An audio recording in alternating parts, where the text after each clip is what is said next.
You are listening to the podcast Becoming You Again. I'm your host, Karen Nelson, and this is episode number 153. Welcome to Becoming You Again, the podcast to help you with your mental and emotional well-being during and after divorce. This is where you learn to overcome the grief and trauma of your divorce. We're going to do that by reconnecting with yourself, creating lasting emotional resilience, and living a truly independent life so that your life can be even better than when you were married. I'm your host, Karen Nelson.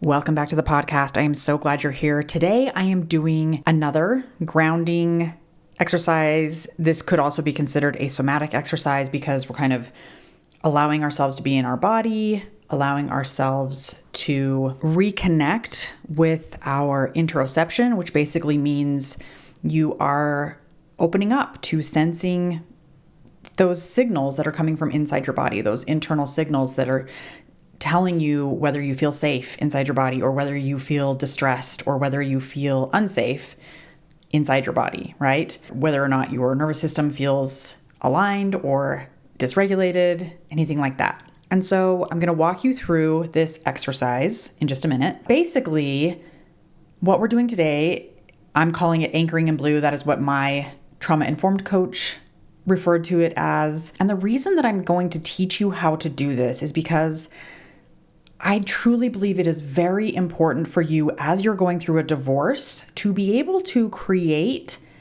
and establish safety inside your body while you're going through many, many stressors that pop up during divorce. Like, you can use this in your regular life as well. Once you're through your divorce, once you've been working through your grief and all of those things. But because there are so many triggers and daily stressors that women go through as you're going through a divorce, I think knowing this practice, knowing other grounding practices, other things that are going to support you as you are on your healing journey is vital. So again, I've taught you a couple of other grounding and somatic exercises in previous podcasts. This is just one more to kind of add to your own toolbox and see if this works for you. The very interesting thing about grounding practices and somatic practices is that not everything works for everyone, and that's okay. Like, that doesn't mean you're abnormal. It doesn't mean you're doing something wrong if something doesn't resonate with you and your body. So that's why if you are open to trying something and seeing how it works for you, I would recommend it. Again, if you're not open to that, that's okay. Nothing wrong with you. I want to normalize that however you're doing it, you know you best. So trust that. Okay, so again, I'm calling this one anchoring in blue. It's just a practice to be able to help you establish that safety within your body. And so when you do feel stressors, that would be like being in red. And learning to anchor in blue is like that interoceptive regulation of going from your red, where you're feeling a distressed signal in your body, to blue, where you are able to establish that safety. Do you know what thoughts, images, and movements support yourself when you need to return to your safety? This can be the practice that can help you get there. Do you know how to calm yourself down after you've been in a fight with your ex, after you have had a deep, meaningful, emotional cry, and now you want to reintegrate and realign your nervous system? Do you know how to create that safety after you get a text or an email or a phone call from your ex or their lawyer or one of your children or anything like that that is triggering? But the idea of being able to anchor into your blue, which I'm going to walk you through and describe exactly how to do that in just a minute. Anchoring is very important because it's exactly what it sounds like, right? When you think of a boat and an anchor, you're in the boat, you put the anchor down to keep your boat secure. Doesn't mean the boat isn't going to, rock within the waves or feel the movement of the water, but it's just going to keep you securely in a place so that you're not floating off into the distance and letting life kind of take you where it will. We're going to anchor into this blue so that you feel secure and you can handle the daily stressors and the daily ups and downs with much more ease. If it's possible, I would suggest doing this in a quiet place, not while you're driving, and where you can kind of just pay attention. So if you are in a space where you can do that, great. If not, maybe pause the podcast and come back later when you're in a space where you can kind of focus and really allow yourself to go into your body and feel what's going on. All right. So I want you to think about what blue might look like for you. Remember, blue is calm. Blue is safety. Blue can look like fun. It can look like play. It can look like music. It can look like a safe space. For me personally, my blue is sitting on my lawn in my backyard under a giant tree on a warm summer day, watching the sunbeams shine through the leaves on the tree with one of my cats sitting on my lap, and I'm petting my cat and I'm listening to the leaves rustle and I'm watching the sunbeams come through, and I am just so warm and complete and safe and enveloped in this space. So that's what my blue looks like.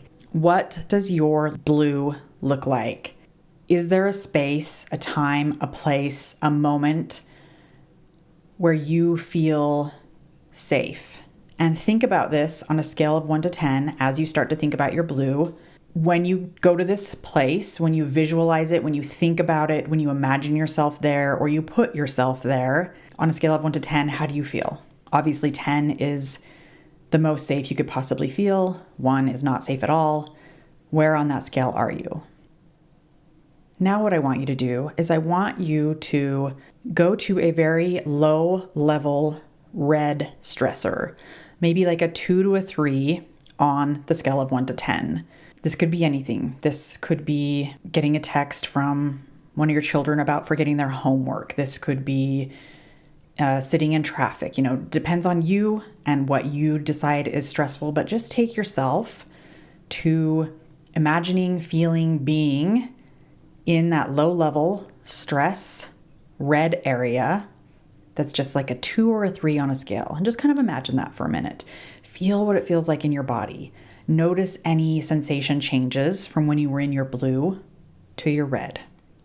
And when you're ready, I want you to allow yourself to go back to your blue.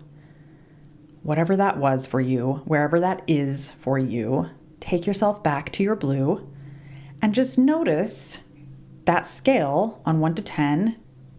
Does it stay the same as it was the first time you went to blue? Does it go up? Does it go down? Is it easier to get back into blue? Is it more difficult? Do you not notice any difference at all? Just notice the changes. Notice what's happening in your body and allow yourself to stay in that blue as long as you need. Breathe, notice, feel.